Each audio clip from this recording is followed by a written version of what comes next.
Mon invité aujourd'hui, je suis vraiment content de le recevoir parce que c'est quelqu'un que je connais quand même relativement très très bien. C'est quelqu'un qui a combattu 36 fois dans l'octogone, pour le mentionner, là, du côté des arts martiaux mixtes, 9 fois au UFC. C'est lui qui a le combat le plus sanglant de l'histoire de cette prestigieuse organisation. Mais son plus grand combat, il l'a livré dans les dernières années. Un combat contre la maladie mentale et c'est contre la dépression surtout. C'est Jonathan de Road Warrior Goulet qui est mon invité. Salut Jonathan, ça va bien? Salut Gabriel, ça va? Yes. Jonathan, je suis content que tu me dises que ça allait bien aujourd'hui parce que, comme plusieurs, on a soit lu ou tout simplement regardé le reportage qu'a fait RDS de Nicolas Landry. Super de bon reportage. Et tu t'es livré. Je sais que tu avais livré une bonne partie de cette histoire-là au préalable, notamment avec moi à l'époque au 103.5 Cool FM. Mais tu es revenu là-dessus et aujourd'hui, tu peux dire que tu vas bien et que est-ce que tu peux dire même que tu as gagné ton combat contre la maladie? Je te dirais que dans mon cas, je connais pas tout le monde, mais dans mon cas, c'est une bataille qui va être, je pense, toute ma vie. OK. Euh, tu sais, il faut faire que je travaille vraiment fort sur plein de choses, qui est, comment voir la vie, parce que la vie est belle. La vie est vraiment belle, mais malheureusement, dans mon enfance, mon cerveau s'est fait briser un peu. Puis j'ai tendance à voir certaines choses négatives, mais c'est une mauvaise tendance. Qu'est-ce qui déclenche tout ça? Est-ce que c'est un amalgame d'émotions? C'est-tu la perte de ton père qui est un peu l'élément déclencheur? Le fait que quand tu étais jeune, tu t'es fait brasser beaucoup par d'autres jeunes camarades de classe, on pourrait dire ça comme ça. Ouais. Selon toi, ça part de où? Tu l'as dit, c'est un amalgame, c'est tout. Un souvenir d'enfance avant le décès de mon père, ça allait bien, c'était super beau. À l'école, c'était super beau. Mais après, plus ça allait, pire c'était. Tu sais, mon père, il est décédé en 85. C'était le temps d'une récession. Puis ma mère, vraiment pas chanceuse, elle avait 5 enfants, puis à élever seule. On était vraiment pauvres. Puis elle a rushé en tabarnouche. Elle a rushé, puis elle nous a levé du mieux qu'elle pouvait, avec le plus d'amour qu'elle pouvait, mais avec les outils qu'elle avait. Fait que à l'école, tu sais, c'est vraiment comme un gros effet boule de neige. On était pauvres, on était habillés comme des pauvres. Puis, tu sais, on se faisait juger. Moi, je l'ai pas eu facile. Je sais pas pourquoi je devais être une victime facile. Les arts martiaux mixtes, est-ce que ça a été bon pour toi? Oui, ça a été bon dans le sens que, je veux dire, je pense que le sport a peut-être retardé la maladie, ça t'a permis de gagner ta vie, d'être une célébrité, mais en même temps, la fin précipitée que personne n'attendait, un peu la fin de ta carrière, je suis convaincu que tu n'as pas eu non plus vraiment eu le temps de préparer ton après-carrière à l'époque. Comment tu vois la part des arts martiaux mixtes dans ta vie? Ah, ça a changé ma vie pour le mieux. Je dirais que, tu sais, à 10 ans, dans un reportage, je disais qu'à 10 ans, j'avais voulu mettre fin à mes jours. Puis, une chose que j'ai pas dit, c'était un de mes amis, euh, il m'a entraîné à faire du karaté. OK? Puis ça a changé ma vie vraiment beaucoup. J'ai appris à me défendre, que j'ai pu me défendre mieux contre les élèves qui étaient méchants. J'ai pu me défendre à certains points à la maison. Puis ça aussi, ça a changé ma vie. Fait que, tu sais, puis à ce moment-là, je commençais à l'école à aider ceux qui se faisaient intimider. Puis, tu sais, les arts martiaux, là, que ce soit en jeune âge ou comme adulte, ça a vraiment changé ma vie pour le mieux. La fin de carrière précipitée, c'est malheureusement, je n'avais pas planifié la fin de carrière aussi vite. Ben, aussi vite, c'est quand même après 10 ans. Tu sais. Puis j'ai été d'un jour à l'autre, vraiment, je suis comme redevenu un humain normal. Puis, il fallait vraiment, mais vraiment que je me démerde pour tu sais, avoir un travail décent, avec un salaire décent, puis quelque chose qui était bon, tu sais. Puis ça a été difficile. J'ai pas accepté ma fin de carrière, parce que je cachais ça dans le travail en faisant de l'overtime comme un fou, puis j'ai fini par tomber. Quand tu parles de tomber, je me rappelle lorsque tu m'avais livré l'histoire sur comment tu avais pensé mettre fin à tes jours, que tu es monté en haut du côté d'une tour à Montréal et que finalement tu avais vu une image avec de la couleur. Je trouve que autant l'histoire est triste, autant elle est belle, parce que c'est là où on peut voir que des fois il y a des éléments dans la vie qui vont nous amener à dire accroche-toi encore, il y a encore de l'espoir. Puis j'ai tellement trouvé ça beau le fait que tu aies vu de la couleur, puis que tu aies fait, t'as repensé à ta fille, t'as repensé à ta vie en général, t'as dit sais-tu, crime, je vais continuer. Puis je trouve ça tellement beau de voir que crime, il y a encore des gens qui, malgré tout leur désespoir, vont encore trouver la petite lueur d'espoir. Ben, il y en a toujours une lueur d'espoir. Tu sais, quand on veut passer à, tu sais, quand on veut on veut que ça finisse. Hein. On veut pas, comment je fais ça? Tu veux pas mourir, mais tu veux arrêter de souffrir. Non, c'est ça, exactement.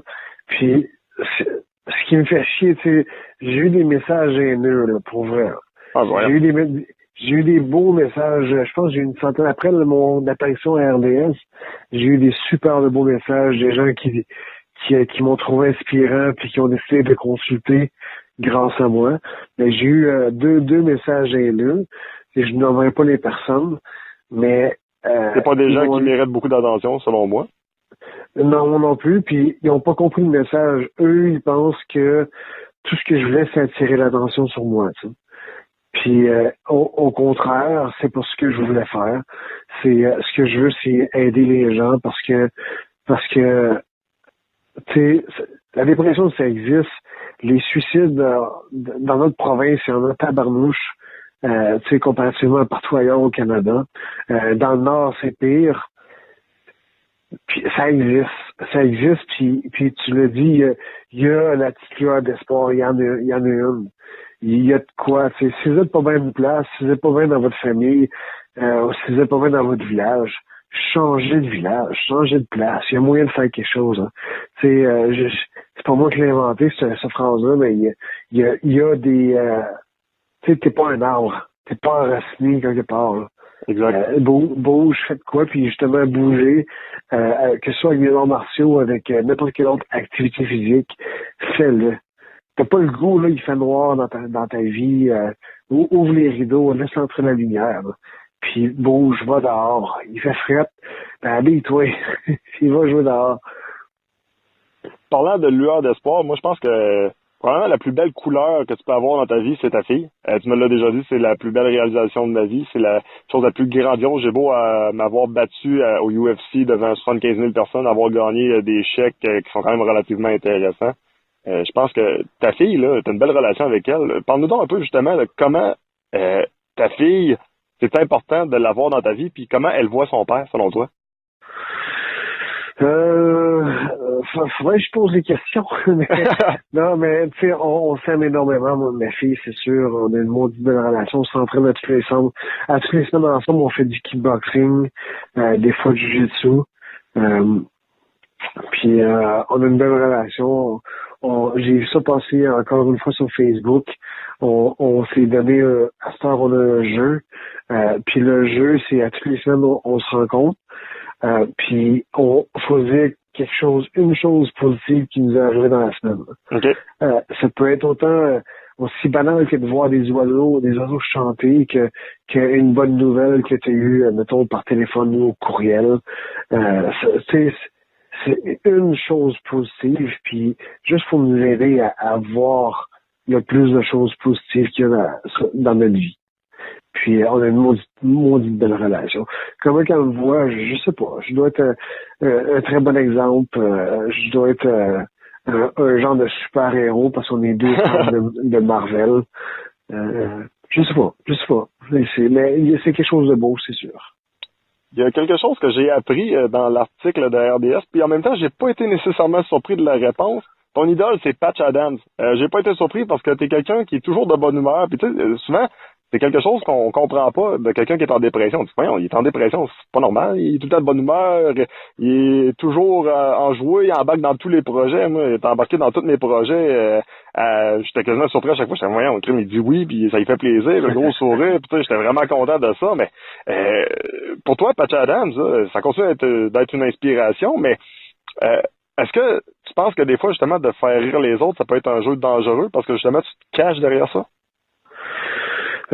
Moi, je me cache pas. Si je fais le pas, là, je reste chez nous.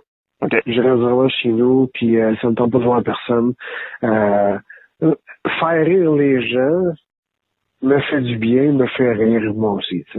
Voir des sourires partout, c'est contagieux, un sourire. Ouais. Fait que, tu sais, si je fais rire quelqu'un, ben, tu sais, que ce soit avec mon sourire ou avec mes gaffes, ben, tu sais, je vais être content parce que cette personne-là, en rigueur, va me faire rire, tu sais.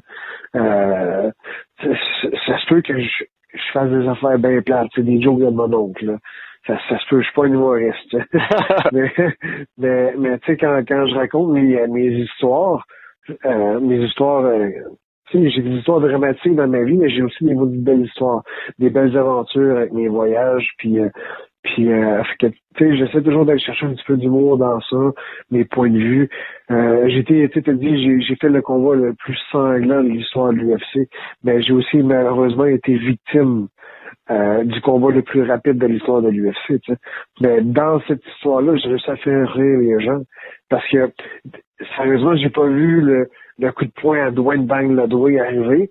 Puis dans ma chute, qui a duré même pas une seconde, je pense, dans ma tête à moi, ce qui était arrivé, c'est que j'ai fait, je vais dire des mots assez méchants, excuse-moi, là, j'ai dit crise d'arbitre. J'étais sûr qu'il m'avait frappé dans le dos. Pour vrai, là, pendant que je tombais, je fais de calice. C'est lequel qui m'a frappé? Mais tu sais, juste ça, quand j'ai dit crise d'arbitre, ben, je t'ai fait rire. Puis, tu sais, j'ai réussi à faire rire les gens malgré ma défaite, malgré le fait que ce soit une défaite embarrassante, puis ce soit quelque chose de négatif, mais en même temps, je vais chercher du positif parce que mon style a complètement changé après ce combat-là. Ben, moi, tu sais, on dit que c'est embarrassant, mais c'est quoi? Moi, j'aime mieux regarder l'ensemble de l'œuvre. Je vais faire un exemple, là. C'est un peu comme si, quand je regarde ta carrière, c'est un peu comme si on disait, le Canadien a gagné 10-1. Puis là, quelqu'un me disait, ouais, mais Carey Price a pas eu son blanchissage. Ouais, mais crème, ils ont gagné 10-1. C'est le fun, ça. C'est une belle game, tout. Oh, Seigneur. J'ai un peu l'impression que j'ai des fois, c'est pour regarder l'ensemble de l'œuvre, t'as fait 36 combats professionnels, ce qu'il n'y a pas grand monde qui a fait. T'as déjà été en avant de Georges Saint-Pierre dans les rankings de l'UFC. Je comprends que ça fait peut-être bien longtemps pour bien du monde, mais n'empêche, tu l'as été. T'as le combat le plus sanglant de l'histoire de l'UFC. Je veux dire, t'as gagné ta vie en faisant des combats d'arts martiaux mixtes. À l'époque où au Québec, oui, ok, on commençait à être vraiment bon en arts martiaux mixtes, mais on n'était pas encore reconnu mondialement, là. T'étais dans les premiers pas mal. Oui. Oui, mais tout le monde a tendance à voir les affaires négatives. Je sais pas pourquoi. C'est quelque chose qui m'agace tellement. Au lieu de faire je m'amuse à écrire sur des commentaires sur Facebook, mettons des pages de TVA ou peu importe, n'importe quelle radio, parce que ça fait toujours réagir les gens, mais les gens réagissent en négatif, ça me fait rire, je trouve ça drôle. Puis parce que moi, je vois toujours du positif partout, ou presque. Puis je vois des solutions. Oui, ça prend un problème pour trouver une solution, mais je vois des solutions. Puis les gens, ouais, mais là, ils ont toujours quelque chose pour chialer. C'est comme un sport professionnel chez certaines personnes. puis un exemple de même, quand j'étais à Victoriaville, puis que les Tigres ils jouaient, ben c'est quand ils perdaient. Certaines femmes arrivaient dans le bar où je travaillais, puis ils parlaient des Tigres comme de quoi c'était des mots du jambon, des pas bons, puis ils ont perdu. Puis les mêmes personnes revenaient la journée d'après quand les Tigres avaient gagné. Puis c'est les meilleurs, on a gagné. C'est toujours ça. L'équipe de hockey qu'on aime a perdu ou on a gagné. Fait que, tu sais, des commentaires négatifs sur ce que je fais ou des affaires même, j'en ai entendu en masse, puis ça me dérange plus à cette heure.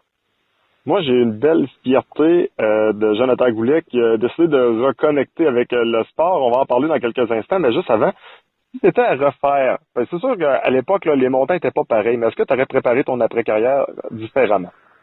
Ben oui. Oui.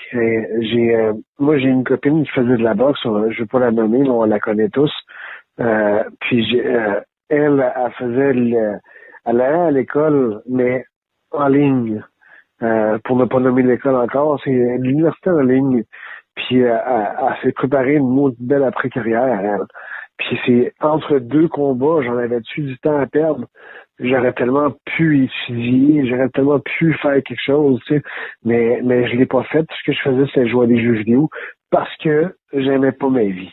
Puis tout ce que j'aimais, c'était aller dans un monde virtuel, puis c'est ça, nourrir mes mauvaises pensées. Tu sais, mais non, pas mourir. Non, c'est vrai, c'est quand j'allais dans le monde virtuel, je pensais plus aux affaires négatives. Fait que, tu sais, mais j'aurais tellement pu préparer mon après-carrière que si c'était à recommencer, je ferais exactement ce que j'ai fait, plus les études. Quand je parle de reconnecter avec le sport, moi, un de mes plus beaux moments à vie, puis je sais pas si tu le sais, mais tu vas le savoir dans pas grand temps, c'est mon premier combat de boxe que j'ai fait amateur, puis c'était contre toi. Ça a été, pour moi, là, une des plus belles expériences que je vais avoir vécues dans ma vie. C'est quelque chose que je referais demain matin à pied levé, parce qu'on a fait ça en plus pour une bonne cause. On avait ramassé de l'argent pour la petite Mia, puis également l'organisme de Leucan, puis ça a été exceptionnel. Puis je sais pas si c'est avant ou pendant ou dans ces coins-là. Je sais que c'est dans ces zones-là, du moins, tu as reconnecté avec le sport. Puis ça t'amène à aujourd'hui ouvrir quelque chose qui parle de ton vécu, puis également qui parle du sport. Bref, le sport t'a toujours aidé, puis je pense qu'il va continuer de t'aider et il va te permettre d'aider les autres également. Oui, mais ouais, l'activité physique, tu sais, j'ai lu un livre, puis je vais le relire encore. Je l'ai téléchargé en audio. C'est le livre The Rise of the Superman. Ça explique grosso modo en détail ce que ça fait les activités physiques ou la création en art, ce que ça fait au corps avec les produits chimiques que le cerveau sécrète. Puis, tu sais, on a besoin de cette sérotonine-là, on a besoin de l'endorphine, on a besoin de tu sais, peut-être pas la dopamine, avec la dopamine, il faut que tu rentres dans un entraînement très intense, mais surtout la sérotonine, la petite pilule du bonheur. Puis c'est quand je vais rouler, peu importe ce qui est arrivé dans ma journée ou dans ma vie, j'y pense plus, puis je fais du jiu-jitsu brésilien, puis je sors de là avec un sourire immense. Ça règle pas mes problèmes, mais ça fait tellement du bien, puis ça m'aide à mieux me concentrer après. Puis l'activité physique est vraiment, vraiment sous-estimée. La route des guerriers, c'est ton nouveau projet. Ouais, c'est mon nouveau projet, ouais. Parle-nous de ça un peu. Comment ça se passe? Est-ce que ça coûte de quoi? Parle-nous un peu de comment c'est né le projet, puis qu'est-ce que ça apporte aux gens? Ce que ça va apporter aux gens, c'est nous, on va vendre des vêtements, il va y avoir des vidéos, il va y avoir la possibilité de faire des dons. Mais ce qu'on va faire, c'est surtout motiver les gens à aller s'entraîner. Je veux récolter des histoires de personnes qui ont vécu la dépression, puis que l'activité physique, dans mon cas, c'est le sport de combat, mais que l'activité physique leur a sauvé la vie. C'est dans les messages privés, si les gens peuvent communiquer avec moi, puis je vais récolter le plus d'histoires pour après ça demander s'ils veulent le partager via une vidéo. Puis je vais aller passer du temps avec eux autres. Je vais aller m'entraîner avec eux autres. Je vais aller courir ou peu importe, faire l'activité qu'ils veulent. Puis on va partager la vidéo sur Internet juste pour inspirer les gens qui cherchent, tu sais. C'est pas tout le monde qui est fait pour faire du jiu-jitsu brésilien, c'est pas tout le monde qui est fait pour faire du Muay Thai ou kickboxing ou de la boxe, mais il y a tellement d'autres activités, d'autres moyens de faire des choses que si je peux inspirer les gens à faire ça, ben à sortir de l'ombre, à sortir de la dépression, ben crème, je vais être super content. Une vie de sauvée, pour moi, ça va être une vie, ça va être une mission accomplie. C'est en mission présentement? J'ai survécu à la dépression, puis mon ami n'a pas survécu, puis je me suis juré que plus jamais ça va arriver. C'est à quoi je suis en mission. suis convaincu que tu as tous les outils pour réussir, Jonathan, parce que tu es quelqu'un d'extrêmement attachant, tu es quelqu'un de sensible, tu es quelqu'un qui a du vécu, tu es quelqu'un qui est prêt à aider les autres. Puis tout ça mis ensemble fait de toi un être extraordinaire. C'est exactement ce que je t'ai écrit après avoir regardé le reportage et lu le texte sur RDS. Je pense que t'es juste bon pour aider les gens. Puis tu sais, quand je dis juste bon pour aider les gens, on se comprend. T'es bon à un paquet de choses, mais ça, c'est une de tes grandes forces, on s'entend. Puis t'es tellement bon, puis t'es tellement gentil. Ça peut juste réussir ce projet-là, puis ça peut juste aider les gens. Bien, merci, Gabriel. Encore merci encore une fois, Jonathan. Puis fais attention à toi. Puis sais-tu quoi? Continue d'aller dans cette voie-là parce que je pense que c'est... Je sais pas si on peut dire que c'est la voie de la réussite, là, mais c'est clairement la voie à suivre. Merci, c'est gentil.